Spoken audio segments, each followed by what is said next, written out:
So it was a great week. It was, sometimes I talk too much, but this was really fun.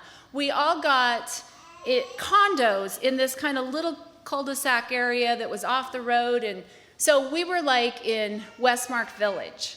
And it was so cool because the kids would run back and forth in between the condos, and there was a lot of fellowship. One of the kids told me that they hopped in and out of all the hot tubs in the backyard. We didn't even realize that we were sitting in the front visiting. So it was just kind of a neat time, not only to do the tasks that we were supposed to do on the mission trip, but to bond as our church family. So that was really cool. So we did kind of like two different things. The first thing that we did was stuff in the morning at this Gospel Grace Church. I see in my notes I have written down Gosper Grace Church. So that's just where my head is right now. I'm a little bit sleep deprived. So anyway, we were at Gospel Grace Church, and this was in Salt Lake City, kind of right in the heart of Salt Lake. And they did kind of a study, and then they also did some stuff that kind of helped us learn how to share with others, and then we did some activities where we could kind of put that into practice, where we could share the gospel with others. So anyway, one of the activities that we did was on Wednesday, and it was called tabling, that we did in the park. Oh, and yeah, that's what we did. And so we went to these tables that were set up in the park, and they gave us like questions, and our question was, I'm thankful for. And so I had like this clipboard, and I felt like when I would like approach people, it kind of scared them when I had the clipboard. And so Ellie was in our group, and I grabbed Ellie and I said, let's just go over to where the playground is, and we'll just take these invite cards. They were having a free barbecue in the park, and I said, well, maybe we'll just go and talk to the moms and invite them to that free barbecue that the Gospel Grace Church was putting on. So we kind of went around, and we were handing out the invite cards, and you could tell the moms weren't really wanting to engage a lot because they were really trying to keep an eye on their kiddos. But we did come across a gal that just seemed like she was ready to visit, and her name was Amber. And she was sitting at a picnic table, and her 4-year-old daughter was having her birthday that day, celebrating her 4th birthday, and then she also had a baby with her. And so we went up and Ellie and I gave her an invite, and so she shared with us that she grew up Mormon. And she says, actually, we were like considered Jack Mormons. And I'd never heard that term before, but it's kind of like similar to being a backsliding Christian. And so they basically identify as Mormon, but they don't really do all the things they're supposed to do, and they are kind of given this nickname as a Jack Mormon. And I don't know if they're, I think they're basically looked down in the Mormon community. So anyway, she was telling me her story. She got married, and she did not have a temple recommend card. So these are cards that they earn for good works in the church, good works through doing things with their faith. And her and her husband, neither of them have this temple recommend cards. And this is also a card they have to have in order to actually enter the temple at Salt Lake City. So anyway, because they didn't have that special card that considered them as a good Mormon, then when they got married, their marriage wasn't sealed. And so she was very concerned about that. And so if your marriage is sealed, that means when Mormons die, they're sealed to each other. So if I had a Mormon temple card and Kurt had one, and we got married, our marriage would be sealed. And that means that when we die, we're guaranteed to live all of eternity in the highest heaven, because there's Yeah, the celestial heaven, and that's the best heaven, and there's 3 heavens. So it's really confusing. And I'm sorry if I'm confusing you. I was completely confused about the Mormon faith. There's a lot of things that they have to earn, and it's based on works. And so anyway, Amber just shared with me that she kind of fell away from her Mormon faith because she felt like she was never really good enough. And so then she said that she started to identify as Christian. And then she ended up having her first child. And because she wasn't sealed and she wasn't sure what heaven she was going to go to, when she had her first baby had a heart problem. And this baby had a heart problem that was really kind of similar to Lily's. It wasn't the same, but it was real severe. So we kind of bonded over that, and she just kind of shared some things about her son, Andy. But she was afraid that if Andy died because he had all these heart issues, that they would not end up in the same heaven. So she was really struggling with the Mormon belief. And so then I just basically shared with her about Christianity is not something that we earn, and it's just a free gift, and we're saved by grace. And I just tried to explain that as best as I could to her. And then I asked her if I could pray for her, and she really wanted me to pray for Andy because he was going to have that open heart surgery soon. And so anyway, I felt like it was a good conversation, and I told her, if you go to the Gospel Grace Church, they're going to welcome you with open arms. You do not feel like you have to earn your way for anything. And even if you've missed church for a while, they're just going to welcome you right in. So she was pretty excited about that. So I'm hoping because of our conversation, she will actually be in church this Sunday. Then we also worked in the evenings with the VBS kids, and that was a good experience, rather eye-opening though when you worked with the Mormon kids, just because their beliefs are so different. So anyway, it was exciting, but yet kind of sad in a way how they're so ingrained in their Mormon beliefs, and so we really need to be in prayer for them. So.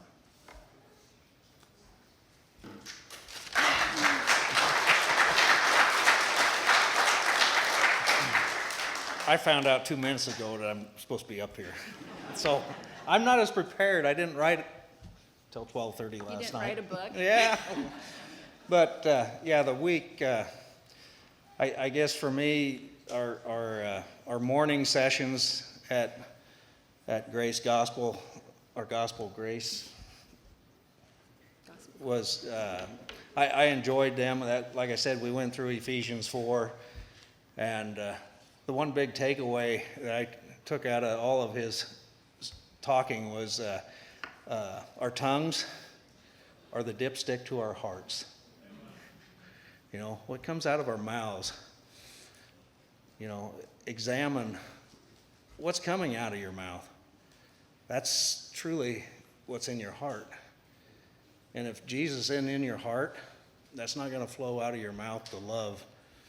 And that was a big thing, that examine your heart through that dipstick that we tend to get ourselves in trouble with a lot of times, what we say. We'd have it'd be an hour long, I think, session, and then we'd break out into our small groups. And our small groups, I really enjoyed that, getting to know the Nelson boys and the Isaacson boys, and just spending time with our church family, growing together in a bond that way was a big part of what I enjoyed this week. And then the Bible school, I've never helped with a Bible school. So we had different age groups, and I was with the 9 and 10-year-olds, and we had 12 kids and I think it was 10 boys. And we had a boy named Augie that was probably the smartest kid in the room, and smarter than most of us that were teaching too. But Augie couldn't sit still. He he was moving all the time, and it kind of became my job to try to keep Augie under control. And you think, gosh, he isn't getting anything out of this, and all of a sudden they'd ask a question, and he's been moving all over the place, and sure enough, he's got all the answers, recites the Bible verse, whatever it is, just smart as a whip. But I thoroughly enjoyed the week, and it just, like Rochelle said, I was hoping to go and hoping for rain, and I just finally said, no, I'm going to go. It was just a very enjoyable week, and I just thank my boys for helping out and taking my place on the farm and allowing us to go, and just it was really enjoyable. I guess I'm emceeing this, so you may be seated. All right, Thunder, you're up, buddy. Thunder and Justine are going to come up and share now. They're a little nervous, so try not to make any scary faces at them, all right?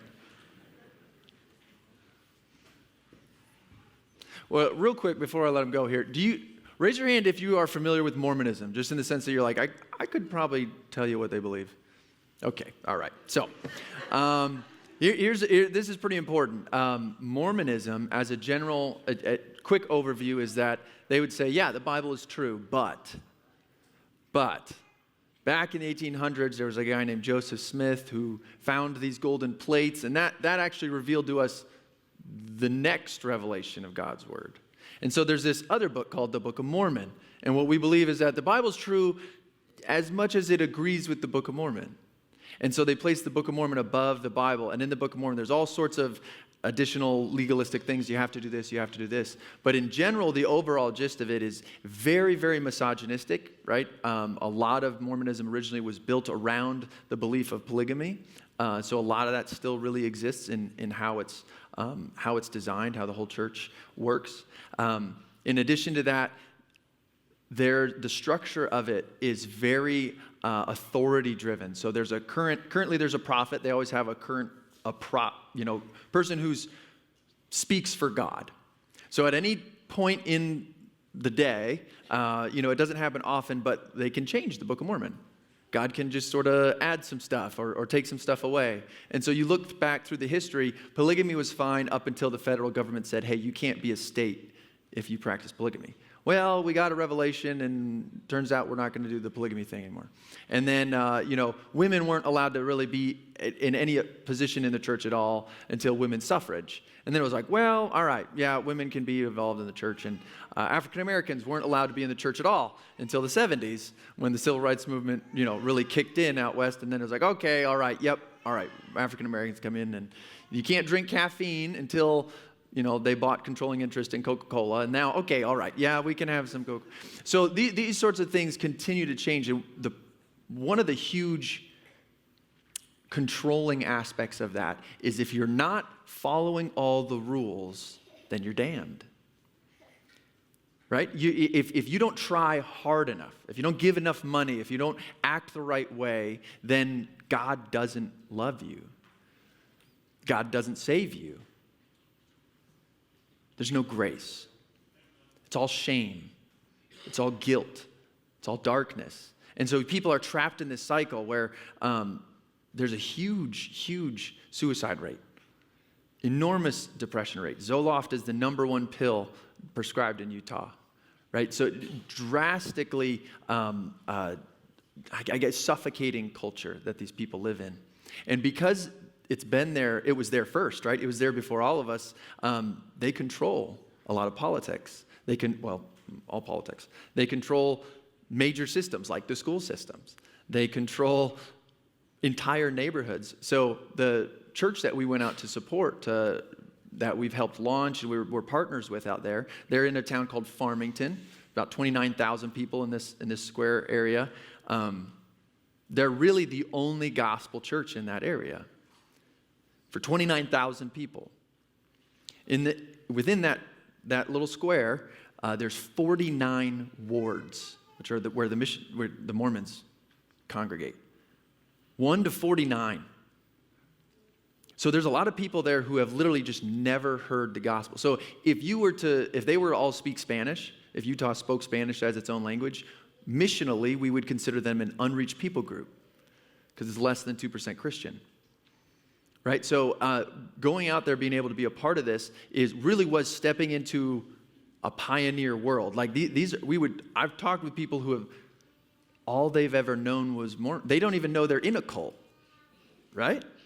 Like that's just the water they drink. That's the air they breathe. This is how it's always been. And so to bring someone out of Mormonism takes on average 7 years.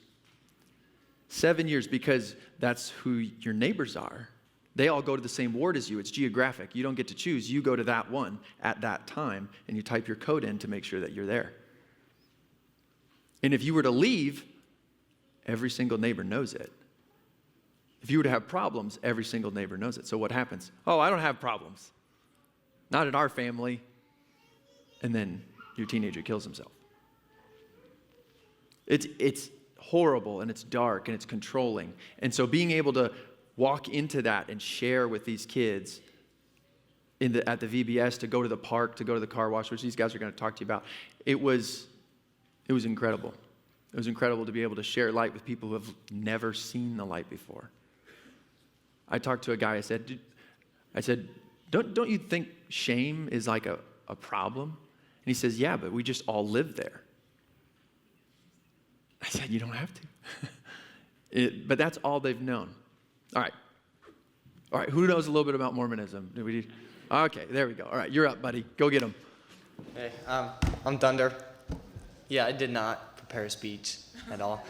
I got told by my dad that I was coming up here, and I was expecting everybody up here at once, and we're all going to talk for 60 seconds, and I was going to pass it on. I was going to say, yeah, I had a good time. But yeah. Weeks leading up to this trip, I had been begging my parents to not make me go. I was not looking forward to 10.5 hours in the car with the little ones. It's going to drive me insane, but it actually wasn't that bad. Yeah, well, we got there finally after a long trip, and I was finally warming up. It was okay. It wasn't bad. I was going to be fine with this. We got there before everybody else, and then Noah shows up, and he hands me like 7 papers and says, "You're teaching little kids." I was like, crap. You got to be kidding me. I can't do this. And then again, I started begging him. I was like, don't make me do this, dude. I was so ticked off. I went to bed at like 9 o'clock. I got up the next day. I was in a better mood. Made it work out. Started off that morning. Actually, that day was like super boring, I think. We went on, well, it was supposed to be like a tour to all those temples. It was like 104 degrees out, super hot. Didn't understand anything. Anyways, and then Tuesday came around. That was when plant camp started. I really enjoyed plant camp. We talked for an hour. Like, I don't know anybody's name. They made fun of me for that all week too. Broke up into small groups, and then is where I really got to open up to Noah and some of the other guys. That really helped. And then finally came the time where I was supposed to teach the little kids. My dad and I, we'd gone over what we were going to say, what we were going to do multiple times.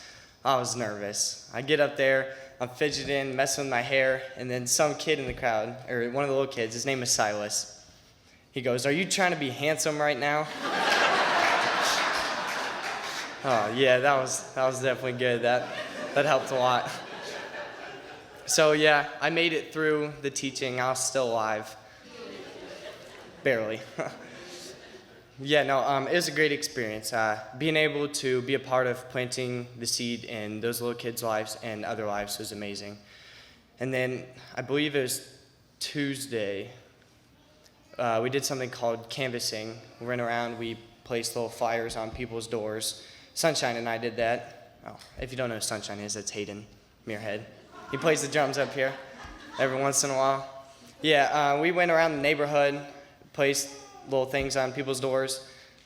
It was kind of awkward. There was a couple experiences where we had to actually talk to people. Don't recommend it. But no, there was a really awkward experience.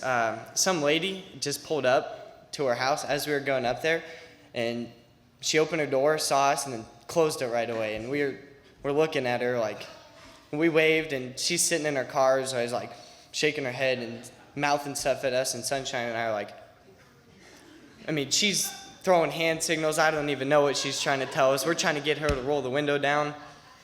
Nope, that went on for like 5 minutes, and then finally we just walked away.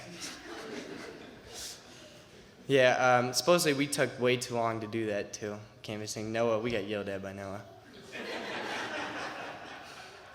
But yeah, no, I mean, I'm definitely glad that I was forced to go. It was a great time.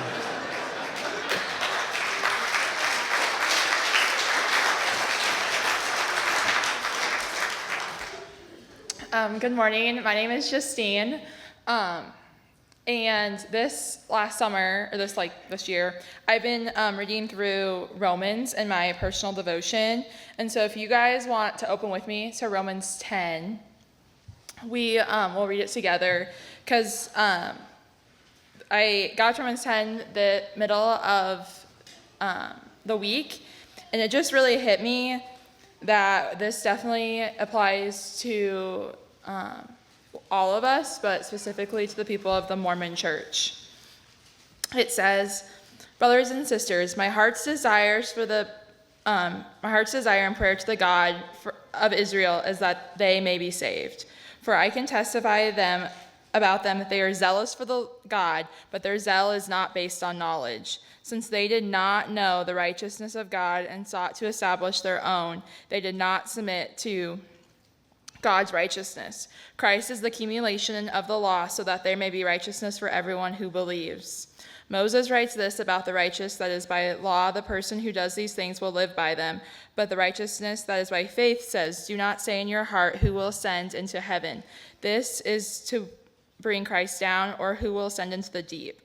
That is to bring Christ up from the dead. But what does it say? The word is near you, it is your mouth, it is your heart. That is the message concerning faith that we proclaim. If you declare it with your mouth, Jesus is Lord, and you believe it in your heart that God is raised from the dead, you will be saved. For it is with your heart that you believe, and you are justified. It is with your mouth that you profess your faith and are saved. As Scripture says, anyone who believes in him will never be put to shame. For there is no difference between the Jew and Gentile. The same Lord is Lord of all, richly blesses of all who call on him. For everyone who calls on the name of the Lord will be saved. But how can they call on the name of the one they have not believed in? How can they believe in the one whom they have not heard? And they can be here without someone preaching to them. And how can anyone preach unless they are sent? As it is written, beautiful are the feet of those who bring the good news.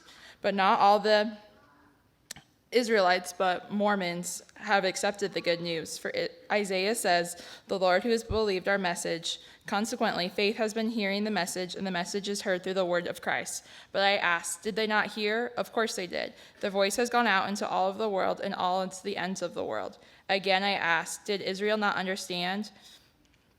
First Moses said, I will make you envious by those who are not a nation. I will make you angry by a nation that has no understanding. And Isaiah boldly says, I was found by those who did not seek me, and I revealed myself to those who did not ask for me. But concerning Israel, he says, as all day long I have held up my hands to be a disobedient and obscene people. So I just feel like that really hit hard. And I went through, when I was journaling, that I changed some of the words about Israel to the words of the people of Utah. And it just really dug in my heart just how they believe that, and they would tell you that they're Christians, but their idea of grace is, one of the pastors gave a good reference. It's like you go to pay your at the grocery store, and your total is $100, and you are gonna work so hard and do the best you can, and it's like you're paying $70, but you don't have the other $30 to cover it. So the grace is that they just put 30, like Jesus comes by with $30 and just covers you just to get there. And so it's a big emphasis on what you are doing versus what they are doing. And so I was in charge of planning and leading the crafts for all of the kids while we were in Utah. So I went through and was planning crafts, and I knew it was important to have crafts that were going to take home the gospel message, since there was most likely to be people that maybe their families did not truly believe who Jesus was. And there were Mormon kids that came to Bible school, which is so cool that they were there, but it also was so sad to truly interact and see what they know. One of the crafts that we made is like a wordless gospel tract. And so it had, on the front, it had the theme of Bible school was medieval, if you can tell from all of our photos. And it was about the armor of God. And so this was about the shoe of grace in the gospel. And so they had the different colors. And so we were going through the different colors and what they meant. And you could just tell it just isn't the same between the Mormon faith and the Christian faith. Like going through these conversations and the words they wrote and the things they wanted to draw. One thing, like Noah pointed out during our debriefing time, that one of the ones is creation. And they asked, well, what's created? And someone said, well, God created Jesus, because they believe that God, the Trinity isn't the Trinity, and so therefore God had to create Jesus. And so it's just those conversations and different pictures that just really dug in what they believed at that childlike faith level. And so it was very humbling. And I had a moment during this trip where my faith was tested and questioned, and it's pretty hard to honestly go through that, and it's really honestly pretty dark. But in the end, it gave me a lot of empathy for the people of the Mormon Church, because if you think your whole life became a lie, it's really hard to keep going. But thankfully, I have the love of Jesus in my life, and you can keep going. And so I'm super thankful I went. I got to interact with, since it's a decently sized group, we got to interact with everyone. And I got to especially hang out with Kendra and Ellie, and it was really awesome to get to know them, especially as we gear up for the fall, and I'll get to help with youth group stuff.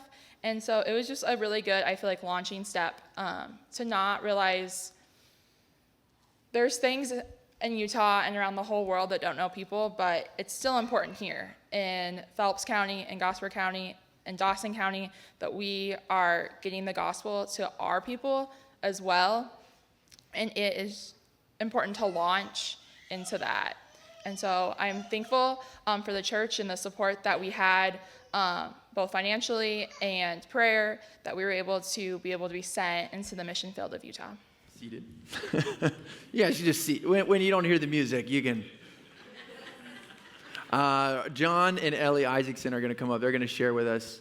As they come up here, I'll just give a little briefing. You're hearing people use different words. So a lot of people came on this trip. There's 33 of us that got to go.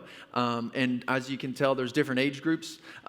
We had little kids, we had middle kids, we had big kids, we had some old people. And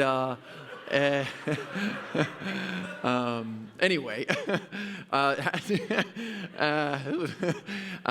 he's got that farmer strength, you got to be scared of. Because of that, we had different kind of tracks, things that went on at different times. One of those things was called Plant Camp, which is a group of churches, because out there, you just don't have a lot of friends, right? There's just not a lot of churches, not a lot of true Christians. And so when churches are preaching the gospel, they just have to find community together. And so they banded together to do this thing called Plant Camp, which is where they can bring groups in to a little bit organized fashion to do outreach. And so Gospel Grace was one of those churches. That's where we met in the mornings. We did that through up into the afternoon. And then we would go back, get ready, and do VBS with King's Cross Church. And so King's Cross is the church plant that we are partnered with. So Salt Lake, big area, a lot of little towns, a lot of different little fingers that go out into the valleys and stuff. So different churches all over, so we got to see a lot of the city. But Gospel Grace was a launch point for the Plant Camp crew. The moms would go out and they would do different things with the little kids during that time. We'd come back together and do VBS in the evening. So hopefully that gives you a little structure to understand what we were doing. I would also make one more comment about the Mormon faith. Our hope is in Christ. Amen? It's in his righteousness. It's because of who he is and what he's done for us that we can have rest, that we can have peace, that we can have hope. The Mormon faith is built on you. Your hope is only in as good as you are. Did you get baptized at the right time in the right way? Did you get your little card? Do you know the right people? Have you said the right things? How's your attendance? How's your giving? And that level of control to increase people's the compulsion to do the right thing goes higher and higher and higher. Like you know they keep a track of attendance really tight. You need to turn in your W-2s to make sure that you're giving your 25%, which actually we might start doing. That makes a little bit of sense. A little bit of sense. But the level of control begins to strangle, right? There's no escape. That's why it takes so long for people to leave, because they have to come to terms oftentimes with, if I walk away from this, I lose my family. They won't talk to me anymore. I lose my marriage. They'll take my kids from me. It's not just church hopping, right? And so that, I think a lot of us on the trip got to feel that weight. When you're talking to somebody in the park who's walking their dog, they've grown up on a leash. They're held, they're controlled by shame and by guilt. And so that being able to be a minister and to say, hey, there's something better, and to work with other churches who are out there pouring out everything, just barely surviving to help save some people, is really impactful. You ready? Ellie volunteered for this. She said, I just can't wait. I'm Ellie, and when we went to the Utah trip for the mission trip, I didn't really know much about the Mormon faith and what they believed in.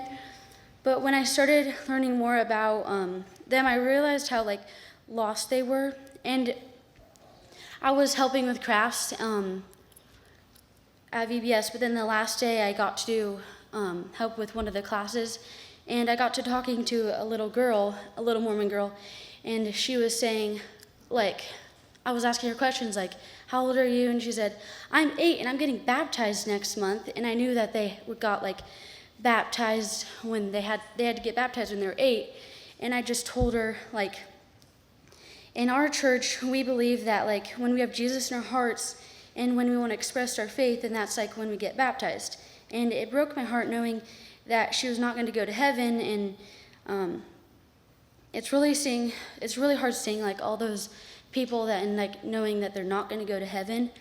And I was just surprised that that they would let their kids go to a Christian church and do the VBS and stuff, because they are Mormon, believe different. But I think we impacted lots of lives and from little kids and stuff by sharing with them and canvassing, and yeah.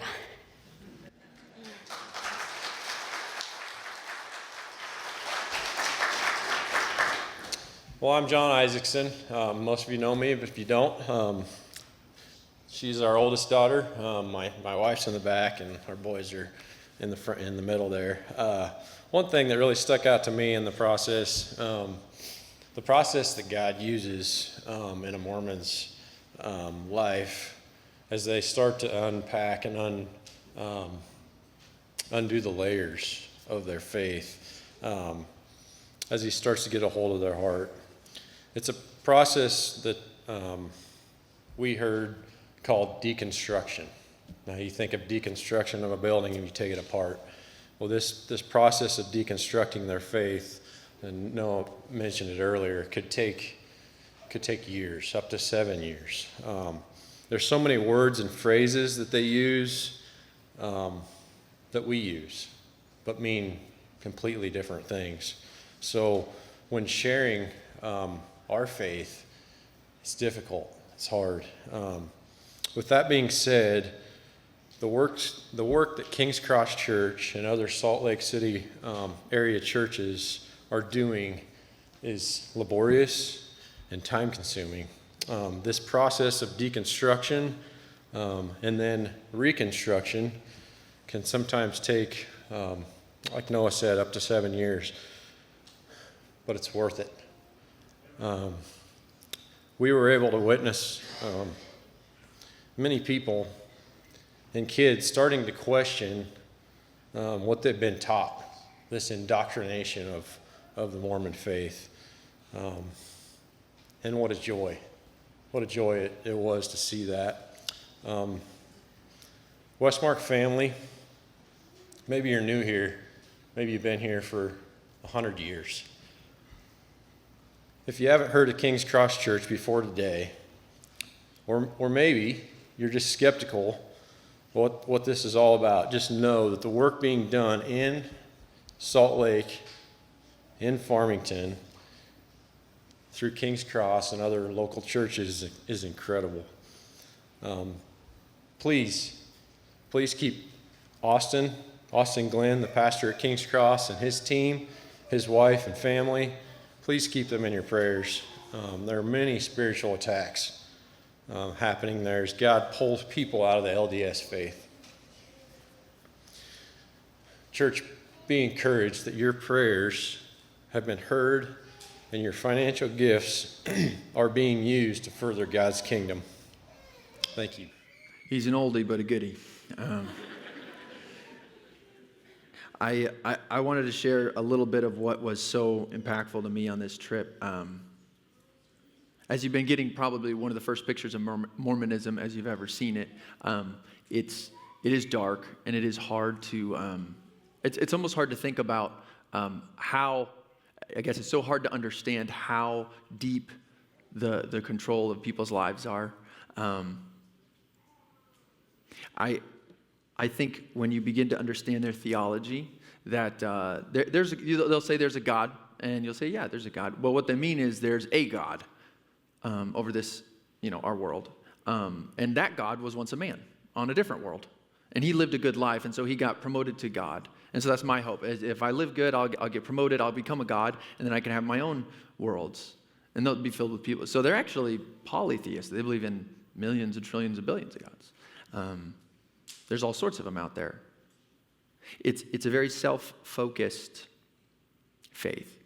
It's the hope that you have is only as good as you can hide your own sin.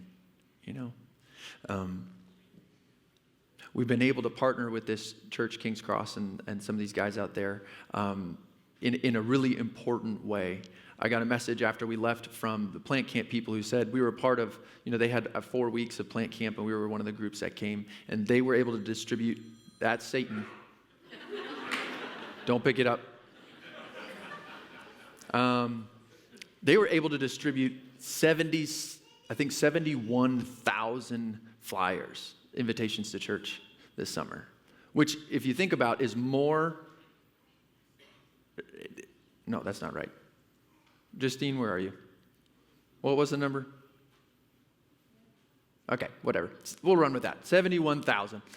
That's the amount of, I think that was the amount of houses impacted, 71,000, which, if you think about, is more than the amount of Christians in Utah, right? Like that, it's hard work, like John was saying, and you think, well, what's the big point? You put a flyer on somebody's door, right? Big deal, It's piece by piece, right? It's step by step. It's because people are worth it. And it's hard. It is really hard work to be alone out there in a lot of circumstances, Austin doesn't know another Christian in his neighborhood, It's just really difficult. So I was so pleased to see